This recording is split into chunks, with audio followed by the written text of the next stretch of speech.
कई विरह में गाया जाता है। भगवान श्री कृष्ण अर्जुन जी के बुला के कहला ना प्राण निकले वाला हो। बचपना में जब 6 में पढ़त रही नूरे भैया तब कई विरह सिखले ही। कहा कि आए अर्जुन आए अर्जुन यदि मर जाऊं पीठी में धनुष छुआ देना।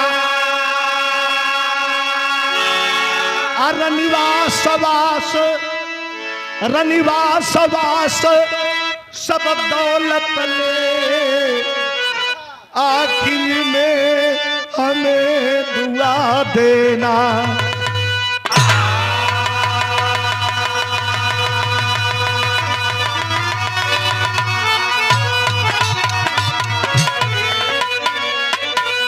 हे अर्जुन अगर मेरा प्राणांत हो जाए, व्याधा ने बाण मार दिया है तलवे में, अगर मेरा प्राणांत हो जाए मैं मर जाऊं तो अपनी धनुष मेरे पीठ में छुआ देना। आज इतना धन दौलत निवास वास सब दौलत ले आखिर में हमें दुआ देना। चले जाना, मेरा अंतिम संस्कार कर देना। रोने लगे अर्जुन जी। जब बड़ा करुण भाव है, क्या कह रहे हैं कि आप मुल्के यदम को चले जा रहे हैं।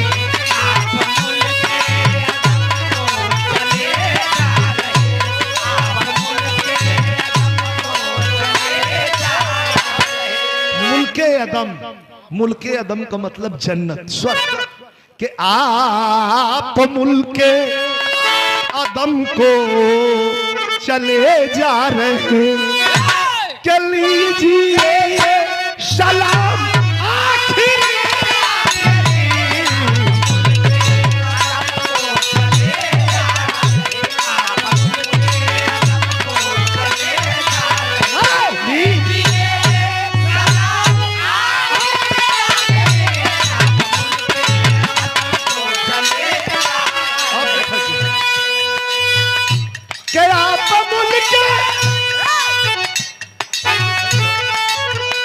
कि आप मुल्के अदम को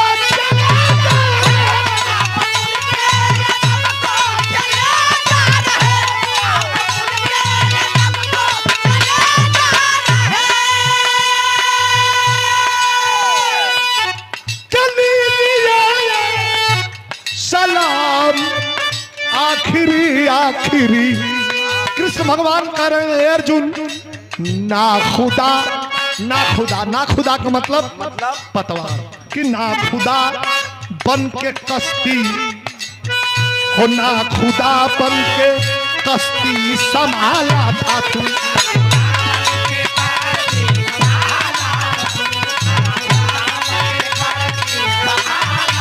अरे जिंदगी की शाम आखिरी।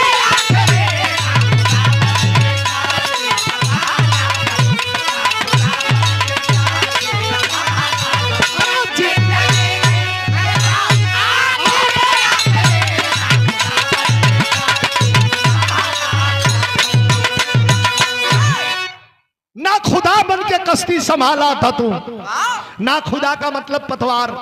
जिंदगी की है शाम आखिरी का आखिरी। मैं जा रहा हूं भगवान। बहुत बिरहा आप लोग सुन ले हुआ 10 मिनट की बिरहा के बहुत ध्यान से। मम्मा का पुरस्कार फिर आ गया 101 रुपया आपके चरणों में प्रणाम। अब भाई देखा पूरा धन दौलत रानी पटरानी लेके कई ठेगाड़ी और रथ पे आगे आगे अर्जुन जी और पीछे पीछे जितनी गाड़ी है कुल चल दलस। भगवान का अंतिम संस्कार कर दिए। किसका संस्कार? भगवान का। तो कवि कहते हैं पाए है विजय पांडव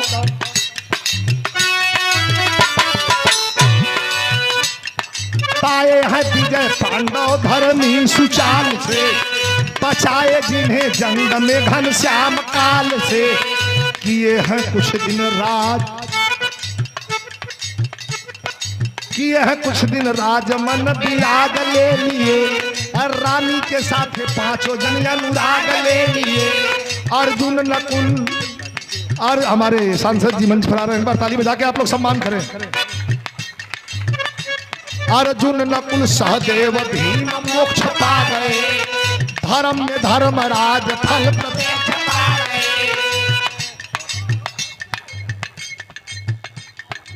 आइए आइए, थोड़ा ताली बजाइए आप लोग।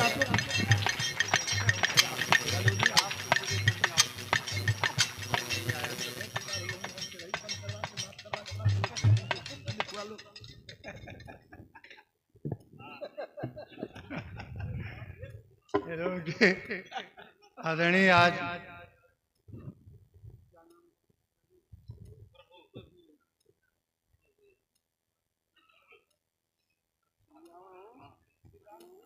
जब लौटलो तो जंगलवा में आवत को दिखाई है, पुरुष बलि नहीं होता है समय होत बलवान। जब जंगलवा में आवत रहो तो के मिलल कोल भील मतलब बनवासी जेके कहल जाला मुसहर, बरछा भाला और रम्मा लेके राम जन्म। कोई अर्जुन के लगा के नाक पर लगा दे, वह अर्जुन वह बाण जकरे बाण के आगे हवा रुक जात रहल, आज आके मुसहर लगा के रम्मा रोक दहला, रथ कहला रुका, कहला काहे भैया, कहला जितना धन दौलत रानी पटरानी है कुल छोड़ के उतर के पैदल जा। कहला तो हम लोग लूटा आल हुआ, कहला हाँ हम लूटब। अर्जुन जी कहला कह रहे तुम लोग जानते नहीं हो मैं कौन हूँ। अर्जुन हो तो सबुर सबुर दूझा पर एक खींच दे। आदमी का सम्मान मार बिगड़े पर होला तो कैसे बिगड़ेला। ये भैया सरबर सरबर दूझा पर मार देला अर्जुन जी के। अर्जुन जी भक्का होकर और ताकत हो लगलन, धनुष निकाले तो धनुषिया तो कृष्ण भगवान की पिठिया में छुआ देले रहलो, जितना सत्र है कुल खत्म। बड़ा बेइज्जत करके उतार के रथ से नीचे मार के जात के ठौरा हुई पिठिया पे एक लात मलस कर बात सारे। देखा पुरुष बलि नहीं होता है समय हो चल एला एला आके रोवे लगलन। आया के धर्मराज से बड़का भैया से कहलन कि भैया हम धरती पर रह लाक ना ही कहा का भल कहा ऐसा ऐसा बात हो गई। कताब हमन के चल चले के अब प्राण छोड़ देवल जाइए हमनो, जब भगवान ना हुआ तो हम लोग कभी रहना यहाँ ठीक ना। कहा इलन पाए हैं विजय पांडव धर्मी सुचाल से, बचाए जिन्हें जंग में घर श्याम काल से। अरे किए हैं कुछ दिन राजमन की याद ले लिए, रानी के साथ पांचों जन अनुराग ले लिए। चल रहे हवार में हिमालय में सीधे बदे। आज वहां पहुंचल अर्जुन नकुल सहदेव भीम मोक्ष पा गए। जब वो बर्फीली रास्ता में जाए लगला तो पहले अर्जुन गल गई, नकुल गल गई, पानी मतन गल के बढ़ गई, द्रौपदी वो गल गई, नकुल सहदेव वो गल गई, बचल के अरे अर्जुन नकुल सहदेव भीम मोक्ष पा गए। अर्जुन नकुल सहदेव भीम मोक्ष पा गए, धर्म में धर्मराज फल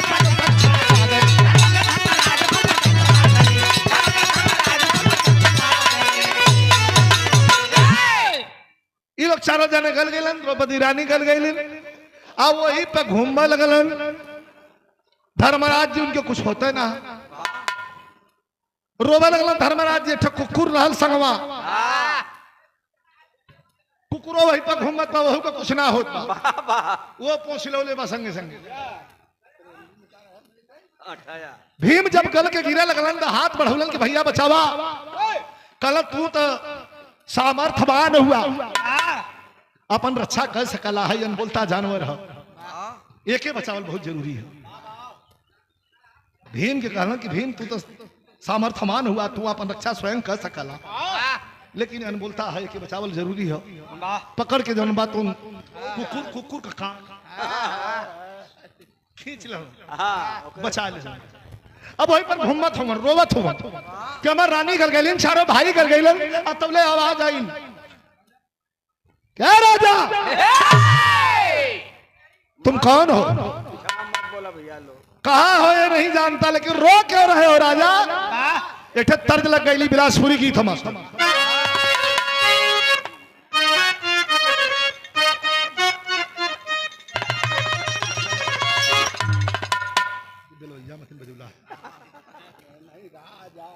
बिलासपुरी गीत चलत रहल। अच्छा पहले अमन के जैसे गंगा में नकिया छेदा वाला कनवा छेदा वाला हुआ तो लक छेदवा कम छेदवा कहल जा। बिलासपुर में एक फूल बेचैया कहल जाला। कौनो ननद छेदवावे लगल, भौजाई छेदवावे लगल, ननदिया पूछलस कि भौजी रे दुखा थका बतौती तो हम छेदवा ले तो बतौले रहल कैसे के चिट्ठी छपे कसला के रे दीदी भौजैया छेदवावत रहल न नदिया पूछलस कि भौजी कैसन लगत कह के जैसे चींटी छुन देखा टैले वही तेरे वो तना लगत और कैसन लगत हो का कि चिट्ठी छपे कसला के रे दीदी अरे कटगर जैसा लगे ज्यादा नहीं पीड़ा पे हो ज्यादा नहीं पीड़ा पे अंगने में आया फूल बेचैया कान छेदाले छेदाले छेदाले छेदाले छेदाले छेदाले छेदाले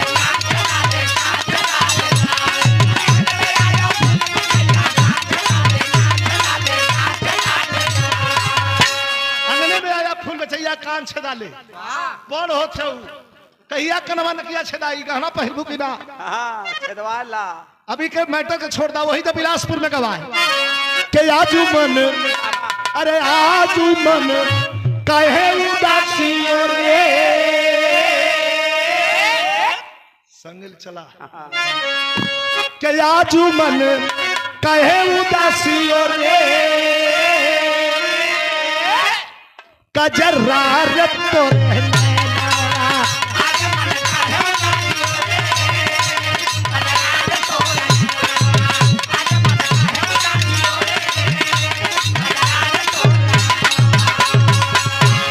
देखा सुनील बाबा रणुभा संघ का अध्यक्ष हूँ कठौड़ी से कहा हुआ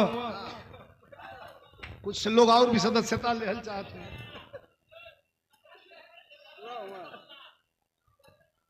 आप घबराइया मत कर रजिस्ट्रेशन भी हम करवा देते बैठ जा। सुनील बाबा रणुभा संघ का अध्यक्ष कठौड़ी से आप बहुत पूछा के ना 10-20 तो बिलारी डी से मिल जाएगी 200 रुपया भैया के बहुत बहुत थोड़ा हमारे नेताजी बाप और गाना बड़ा तेज पकड़ ले रहा पवन सिंह का गाना रहल कैसे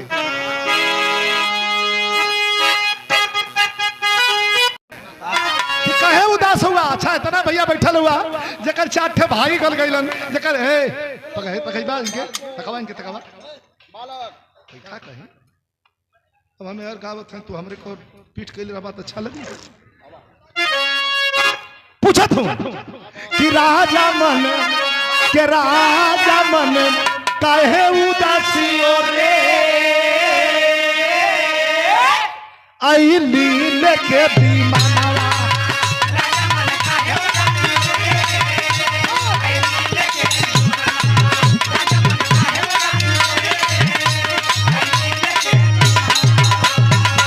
उदासल हुआ रोबा लगल धर्मराज जी कल की गली गई चारों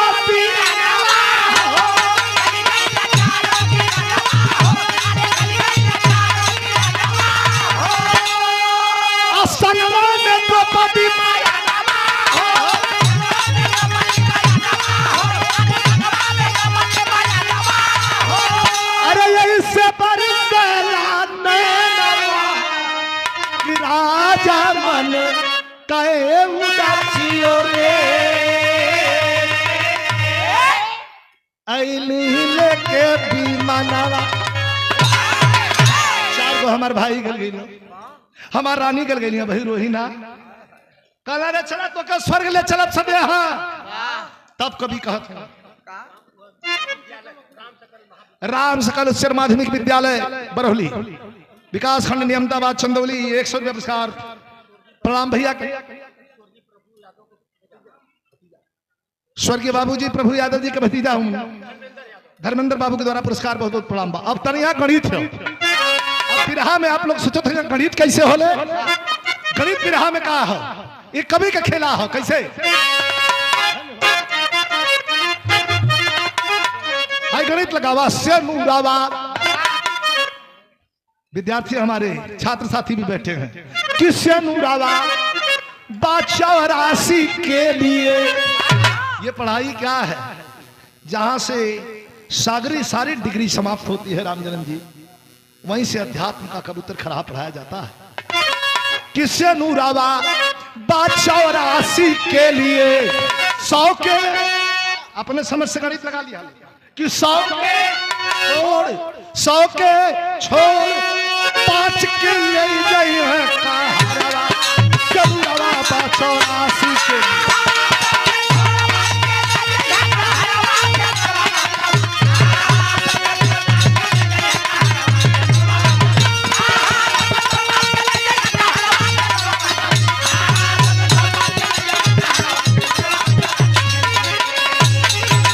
हमार 5 मिनट और हो, लेकिन ये लाइन के तनी समझा दें। 100 के छोड़, ये गणित हो, 100 के छोड़ भी हमारे छात्र साथी समझेंगे। 100 के छोड़ 5 के ले जाई है कहरवा सिंदूरवा बादशाह 84 के लिए। फिर एक लाइन 12 13 26 16 हल करने के लिए लिख लीजिएगा ना हो तो 12 13 26 16 32 बाय अभिरंग गुलाब और 20 बनेगा 3 4 जबकि 13 का छल की आग 82 के छूटे ना और खो जाएगी अतुल गीता। अरे 62 में क्या जवाब दोगी उत्तर मांगेंगे ना।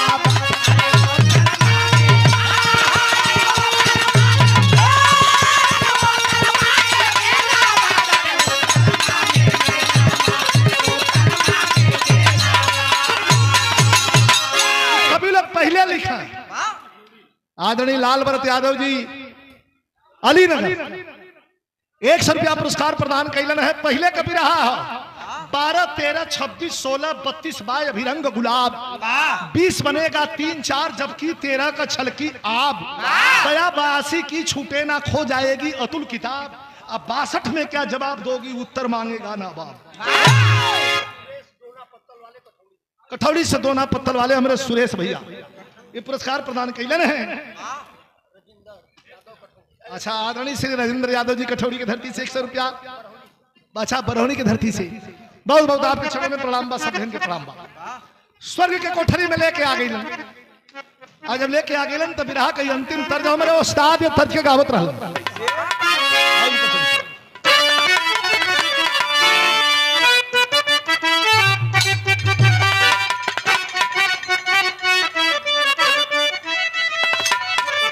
का भैया कहाँ से संगीत है लीला आगे बैठल जात तो हमारो नजर लगा ना ठीक ना ठीक है हम लोग आ जाइए आगे हमारे उस्ताद गाँव है कि तोरे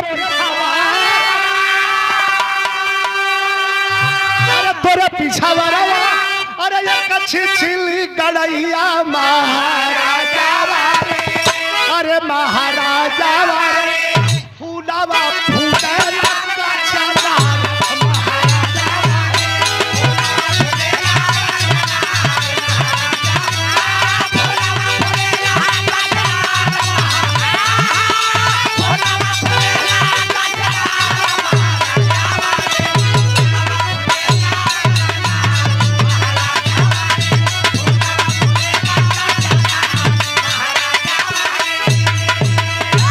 गोविंद भैया जो रेलवे में कार्यरत हूं देखा हम सूर मत पकड़वाई कुल हम बंबई में ट्रेनिंग दिले है। आई मम्मा का पुरस्कार हो मम्मा का बहने का पुरस्कार हो वाह वाह वाह माने के पड़ी ये पुरस्कार हजारों रुपया दहलन मम्मा बहने मिलकर पुरस्कार गोविंद बाबू के धन्यवाद हो। और स्वर्गीय बाबू जी के बड़े सुपुत्र आदरणीय धनराज यादव जी ये लाइन के आनंद ली है कैसे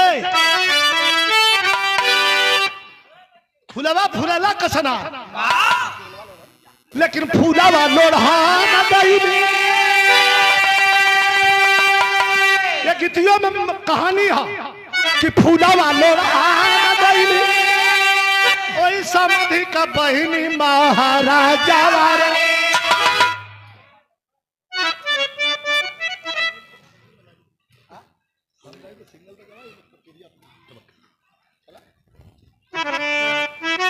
के फूला लोढ़ा गईली अरे वही समधि का बहिनी महाराजा फूला भरई जा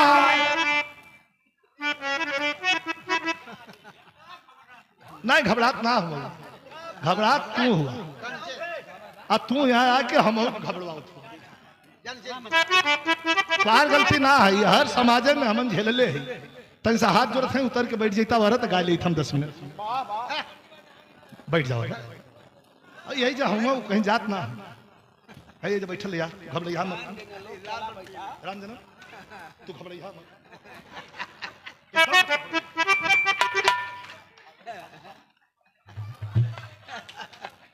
बैठो भैया बैठ जा लाल भरत प्रेम है तो कोई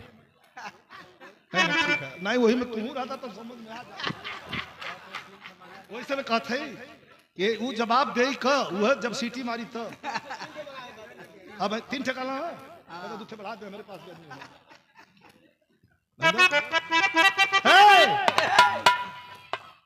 फूला लोढ़ा गईली महेंद्र का बहिनी महाराजा गरा भर ही जाए लेकिन जब कोई गाँव के गोइंडवा महाराजा समधि कटी सकरिया अजब की बरफिया अरे बार पूजावा लगौला महाराजा समधि के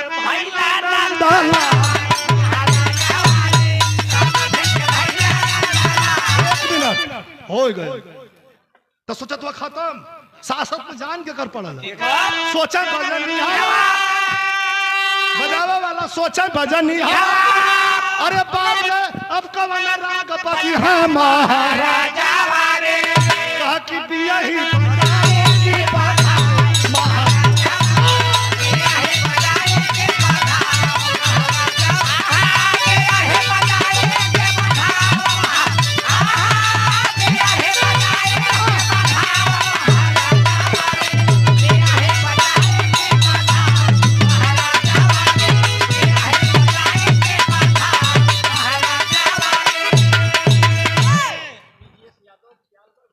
ख्यालगढ़ से बलटहरा हमारे ब्रजेश भैया भैया के द्वारा 100 रुपया पुरस्कार बहुत बहुत प्रणाम बा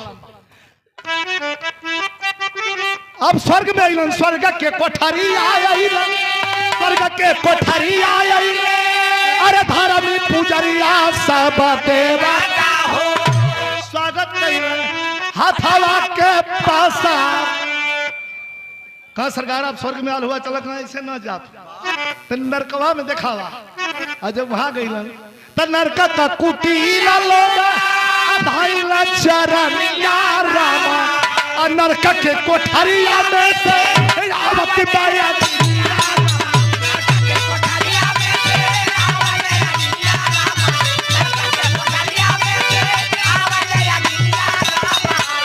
ये सरकार आप सब यहाँ आल हुआ नरकवासी कुल दौड़ गए ना कहना सरकार जो हवा लगत हो आपके दहिया से लगती तोहरे तनावा से जवाब तोहरे तनावा से जवाब वाले बला रास्ता पर सुख पावत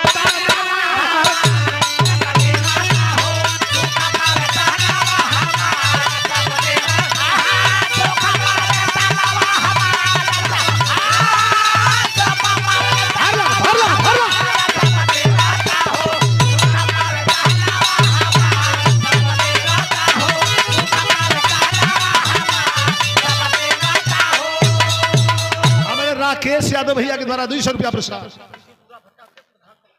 प्रधान पद के प्रत्याशी मिश्रपुरा भट्टा से पुरस्कार प्रदान किए हैं 200 रुपया भैया प्रणाम और श्री राम मिष्ठान भंडार कठौड़ी बार कठौड़ी महाराज जी के द्वारा ये पुरस्कार प्रदान किया गया हो कलम महाराज ये कैसा नरक स्वर्ग का का खेला हो भैया के महाराज जी के हमारे प्रणाम और राम भैया जलालपुरी पुरस्कार प्रदान के लिए धन्यवाद भैया के अंतिम लाइन में वह बतावत हम कैसे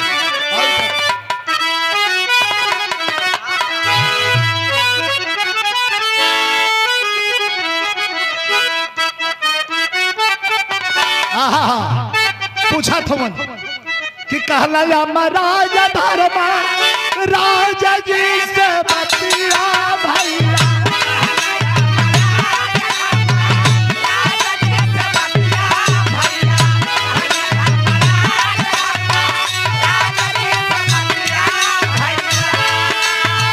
अरे आज बड़ी बतिया के सुना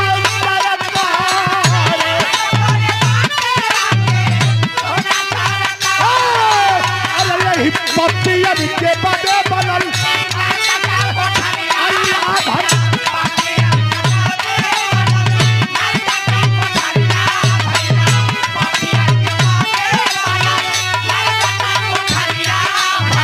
अरे दीदी भोग दंड हो प्रचंड बढ़िया।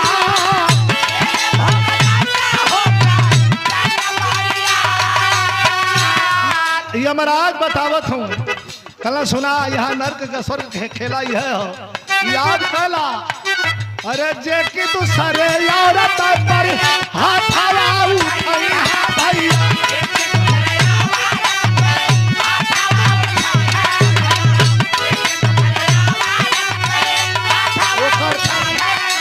ओकर गति का होई मैं जे कि तू सरे औरत पर हाथ भैया। अरे उतर जाई है पीछे बदलिया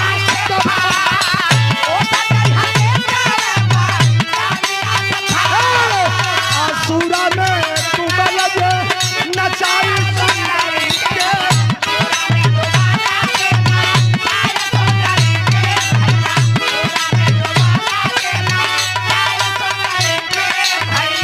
अरे लोहावा के चमड़ा जबई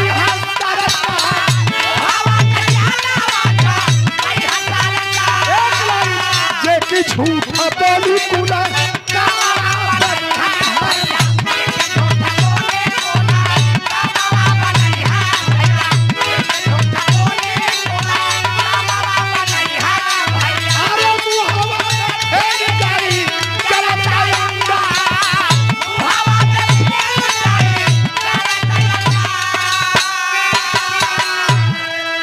हाथ जोड़ के कहलन धर्मराज जी कि हम स्वर्ग में न जाओ। जितने नरकवासी आज तक हमारे सामने जो लोग जो भी दुखी आया है वो उसको छोड़ करके आगे नहीं बढ़ा। तो मैं ऐसे पापी को छोड़ के कैसे आगे बढ़ जाऊं? साथ में चले चलूंगा। हे पापियों तैयार हो जाओ। कैसे हो?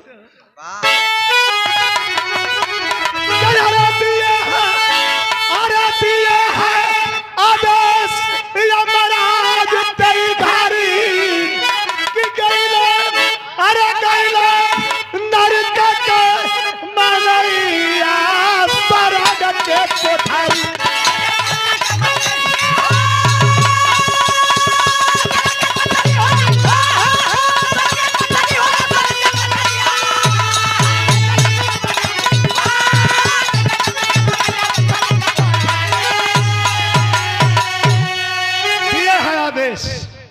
एक हमरे विरह के गाना का मतलब एक धर्मी राजा एक धर्म करने वाला लाखों लोगों को अपने साथ लेकर के नरक से स्वर्ग की ओर प्रस्थान किया।